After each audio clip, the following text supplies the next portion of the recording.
Hello, beautiful people. Welcome back to Gladys on Love. I am so happy and excited because I have three beautiful ladies here that I really love to have a conversation with. And today's topic will talk about intimacy and connection. I've been diving deep in understanding those two words, and I also would love to hear what these beautiful Filipinas think about those words, intimacy and connection. I'm thinking about this in a perspective of, let's say, relationship as well, because I notice there's a lot of couple who's been having issues that they lack intimacy anymore. They feel disconnected with their partner. Now we will gonna uncover those issues, and also I'm curious, how do you deal with those kind of issues with your partner, previous partner, and even with your family member, the ones who are close to you. So I'm gonna start with you, Leia. What is intimacy? What does intimacy mean to you? Intimacy for me is opening up your soul to someone.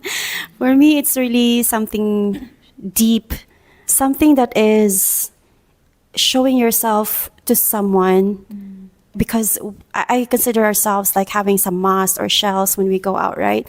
We have like different roles, different faces, not necessarily that you are lying or something, but you have different roles as a mother, as a this. But when you are with someone that you can open up with, like the true you, the core you, for me, that is intimacy. And that can be shared in a lot of ways, not just through sex, in a lot of ways. And maybe we can cover that later on. So for me, that's intimacy. For me, intimacy is your relationship with your loved ones, your closeness. So yeah, that's intimacy for me. Personally, intimacy is building a deep and personal connection with somebody. It can be a romantic partner, friends, or someone. Wow, I love all of your answer. I like that you have different but similar in some ways.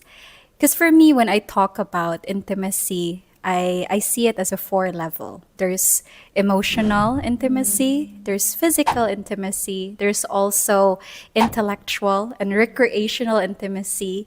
And the hardest part is conflict resolution. Like, how can you be intimate when you're not when you're having some fight with your loved ones? And that's what I would love to ask. Let's cover that conflict resolution part.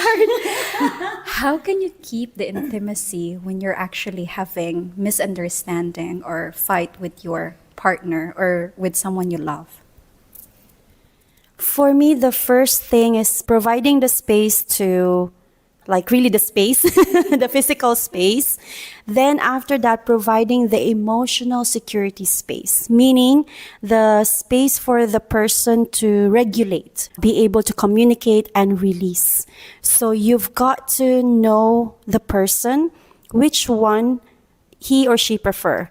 Does she prefer the physical space, or does she wants to like immediately be hugged? So getting to know the person on the preference when there's conflict is also very important. And once you get to know the preference, it will make a big difference during the conflict, because it's like you already know how to put the key, and without you, sometimes the key it's not fitting, but you already know how to pick. And that will make a difference to the relationship and connection. For me, one of my love language is act of service. So if we are not in good terms, even if me and my partner are in conflict, I will still make him dinner or do things for him, like making coffee. Even if I'm angry, I'm still gonna give him coffee. Yeah, It's too hot. yeah. Yeah, so that's my way of showing that I'm still here for you. I'm still into you. But if I don't do that anymore, then it means it's more than the conflict. Yes. Interesting. All right, for me, there are two ways because it really depends on the situation. If it's long distance, I would need my space. So if you are constantly bombarding me with texts, then it's just gonna get the situation worse. But if we are together physically, it's opposite. I see space as a catalyst for a distraction. Yeah, I don't want to be given space. For some people, yeah, you do like space, but I don't want to be given space. If we have conflict, again, I'm gonna go back to communication. I want to be sit down. Like I want my partner to say, okay, let's just sit down and talk about this.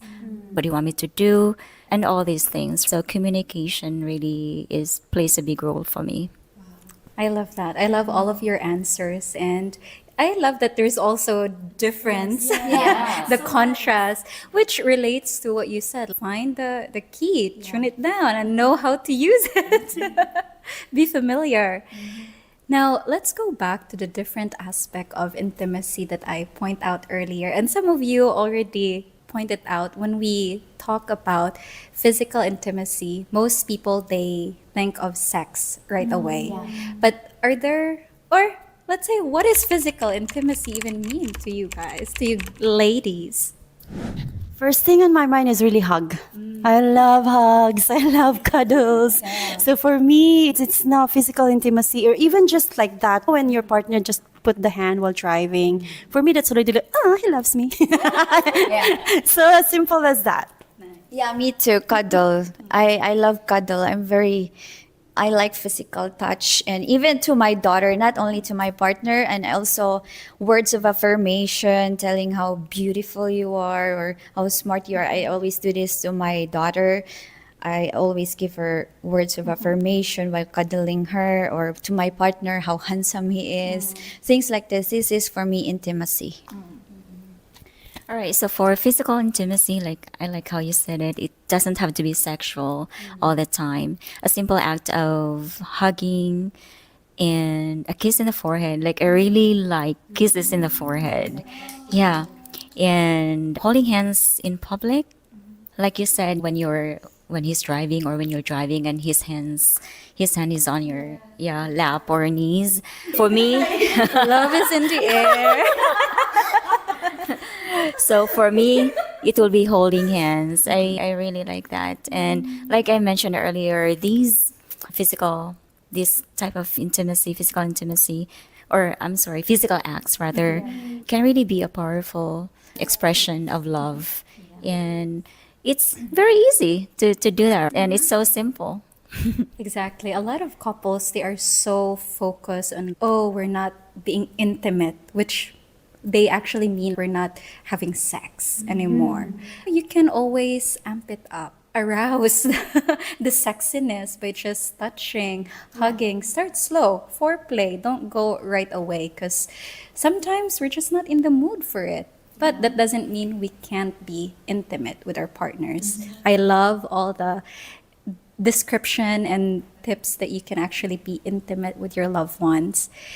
Now, how about the emotional intimacy part? How do you actually cultivate emotional intimacy within the relationship?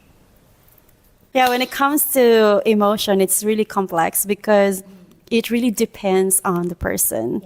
And especially women, now we have hormonal stuff, and there are stuff that needs to be looked into sometimes before giving the emotional support. The question that you have is like how to deepen the emotional security or intimacy. In my case, communication. You have covered that earlier. Communication is important in a way that there's like clarity. For example, I'm not talking like I like that. Hey, did I say something wrong? And then you immediately say, actually you did say something wrong. And it felt, so in that way, there's like already clarity at that point. So you're not really cooking slowly the issue. You're addressing it right away. So communication plays an important role in emotional intimacy. Second is always have, how to say this, the support to regulate, the support to give space to the person. Like for example, I'm gonna give an example. She has a problem with work and sometimes she just need you to listen. You don't have to like, oh, you should do this, you should do this. Do not, just shut up. Just shut up. Be a listener. Provide her the space that she needs. She just need to let out, release, and we need that. We need someone who can give us that space. And you don't need to like speak out. We just need someone to really provide the space to release. And for me, those are the 2 points that is important for me to achieve emotional intimacy. Very well said. Thank you, Leia. Yeah, I think communication for me is also very important, but also being a listener. You listen to your partner. Not just listen the way she feels. Because sometimes, especially men, they listen and they interpret it differently. So I think that's very important that you really listen to your partner. Yeah. I think what you were trying to say is comprehension. Yes, comprehension. I just made it easy. I didn't know. You have a valid point because everybody can listen, but the ability the ability to comprehend really is something all of us have to master. Yeah, Empathize, yes. yeah, exactly. But I'm not sure if I'm digging the question how to cultivate emotional intimacy. Maybe my answer is off, but I would say that a partner who invalidates your feelings or your emotions, like if I tell you as my partner that, oh, this is how I feel, feelings for me are, how would I say that, it's your feelings. It doesn't have to be right or wrong. It's this is how I feel. What you think is another thing. Your assumptions are different thing, right? I think that invalidating your feelings or your partner's feelings is definitely not a good way to cultivate emotional intimacy. I would like to add up to that because I experienced that. That time when I was like, for example, like when your girl is saying, "Oh, I'm so depressed," and you're like, "Ah, it's your monthly thing, okay." Just that. If that person could have asked more or just be there, be present. Because what happened was that, okay, I'm depressed, okay, just okay, and then left. Yeah. Oh my God. Provide the physical space and the emotional support as well. So just adding that because I remember. I also want to add, when you feel like certain emotions or you're sad and they try to control your emotions, that they want you to be happy right away. So that is something that should be, worked Those on. are a killer Yeah. of emotional intimacy. So Yes. if you want, all of your answers are actually beautiful and correct. If you want to cultivate emotional intimacy, first is you need to be compassionate and empathetic, be a good listener, not just listening, but listening with comprehension. And be an acceptance. If your partner is not happy or sad, or just acknowledge. You don't necessarily have to solve or to Yes. lighten them up, because you trying to change their emotion at that moment sometimes can be seen as you're invalidating, controlling their emotion.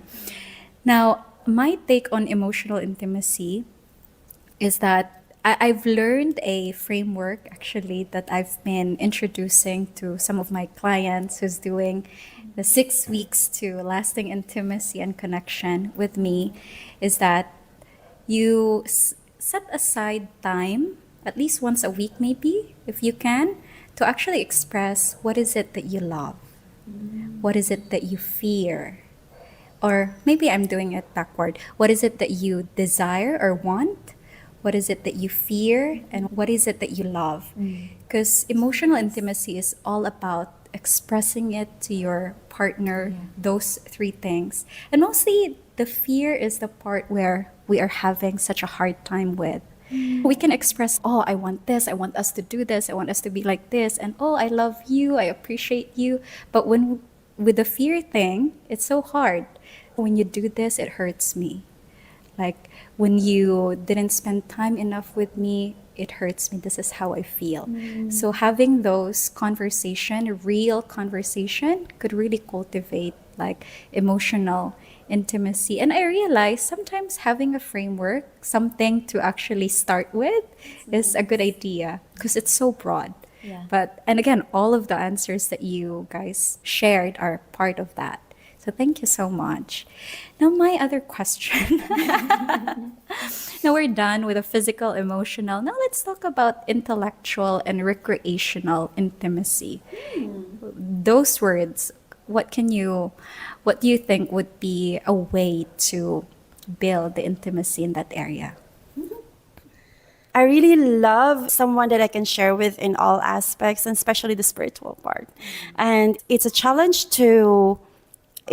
but I said before it's a challenge, but then attracting the same vibe is possible. And it is, for me, it's important that you can understand a part of what I am doing, the healing, the spiritual thing, and all of the nervous system, because I'm into that. I'm curious about how the brain works. And it's nice to be able to share it with a partner because it spices up your bond. Not necessarily that you both have to do the things that you do. You just want to be able to relate to the other person. I'm not looking, for example, in my part, I'm not looking for any spiritual guy or someone that is like a shaman. You know? In my case, I just need someone who can relate to me. Thank you, Leia. I will not, there's so many things I would love to add on, but I'll just move on to. Yeah, I think that's why it's very important to find a partner that you share interests with intellectually, like reading or being a shaman and healing, things like that. Because what if you dated a guy that is not into reading? He likes to watch TV and you like to read and you like learning and he doesn't like. So I don't think that really works. So the most important thing is you have that same interests that you both at least love. You connect in one area. Like me and my partner, we love reading and we like to make content. Even if we also have different preferences with books. He likes novel, he likes those science books. Yeah, science fictions, and I'm into self-help books. Very important that you connect in that part. But it doesn't mean that you have to have the same taste with everything. Yeah, I'd like to add on that. I definitely agree with Maya. You don't need to match in everything that you do. 1, 2, maybe 95% of his interest is your interest as well. I would prefer that. But yes, I'm also a book lover, but my partner does not have to be a book lover. Like when I say I am a sapiosexual, or when I say I am intellectually turned on by somebody who's able to carry a conversation, if I read something and I share it with you, you don't really need to like agree with me. You can challenge me if you want, because in that way we can share both opinions, and then it would open my mind up and it would probably open his mind up and all that. I like challenges like that. Also, like I said earlier, my partner does not have to really read, but whatever, a simple conversation about simple topics, and I share something about it and he has to share something about it, and then the ideas, opinions just flows, right? Just coming from just one simple topic. Yeah, communication again. You both being able to share your ideas, your experiences.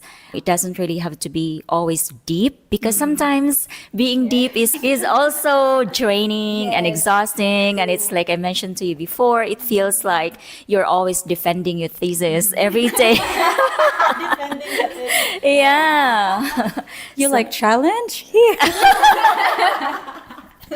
I love all of your answers, and you've actually, you've covered almost everything that we talk about, intellectual and recreational. Again, it's the two. Intellectual is about putting ideas in, being able to share and talk about it with your partner. And the recreational part is being able to do some light activities together. Maybe learning how to cook a simple dish, having some hobbies, maybe go diving, go hiking, work out. Those are some recreational things that you can incorporate in your relationship to keep it still alive and vibrant. And sometimes it's even better if you're somehow opposite when it comes to interests sometimes, because as she said, if you, I already read that book, I get it. There's no challenge. Yes. And for me, I notice a lot of couple. That's why I dig into this topic because I've noticed a lot of couples like they're really good. From the outside, you would think that they're such an amazing, perfect couple. But then when I start talking to them, it's like they're stuck. Their relationship, it's not going down, but it's not going up. It's just here. It's because they're not putting new ideas in. They're not reading maybe new books together. And I realized in my relationship with Eli, first 2 months, I was so afraid of sitting in the couch in the morning because I know he will talk about something and I'm afraid to sound and look dumb like, oh my God, I don't even know what to answer or to respond. But as soon as I read books, try to be interested in other things, I'm so excited every morning. Hey, I've read this book. I learned something. I had a conversation with a friend. Have those, not just the mundane, how are you? Are you okay? Those stuff. So having some intellectual conversation, recreational is really good. So thank you, ladies, for answering that. And I guess we covered the conflict resolution part. Maybe to add into that, what are and to also just wrap up this conversation, what are your, let's say, strategy or the things that you actually do? Let's say, for example, if you had a conflict with your partner, how do you normally approach it? How do you normally resolve? Maybe you've answered it, but please expound more. No, when there is a conflict, for me, space first, then communication.